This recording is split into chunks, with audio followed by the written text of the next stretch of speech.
मिनश्शैतानिर्रजीम बिस्मिल्लाहिर्रहमानिर्रहीम। د چین نه خور شوي کرونا وایرس په ټوله نړۍ کې په لکونو خلک متاثره کړی دی او په زرګونو خپل قیمتي ژوند د لاسه ورکړی دی. پاکستان کې هم د کورونا وایرس نه په سوونو خلک متاثره شوی دی.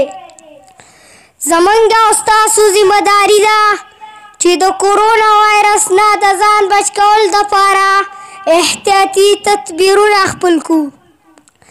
د خلکو سره د لاس او غاړې میلاوهل نه پرهیز وکړئ او د لرې نه السلام علیکم وایئ.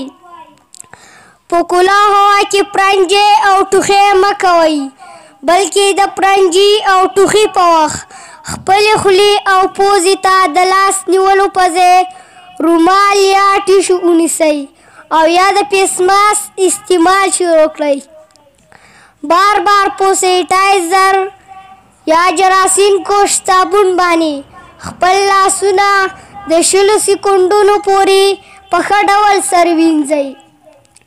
د ګڼې ځایونو ته د تګ نه پرهیز وکړئ.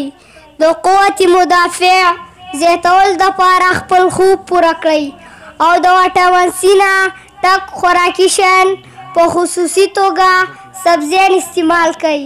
د یخ اوبو او آیسکریمو نه پرهیز وکړئ. د څښلو دپاره لږې تړمې اوبه استعمالوئ. د بازاري خوراکونو په ځای په کور کې خو پاخه شوي خوراکونه کوئ. خولې، پوزې او سترګو سره لاسونه مه لګوئ. د تبې، نزله زکام او ټوخي په وخت زر تر زره نږدې هسپتال ته ځان رسوئ. د بهر ملکونو او نورو سیمو راغلي مشکوک مریضان نه ځان ساتئ. په وخت محکمه صحت یا ضلعي انتظامیې ته اطلاع ورکوئ.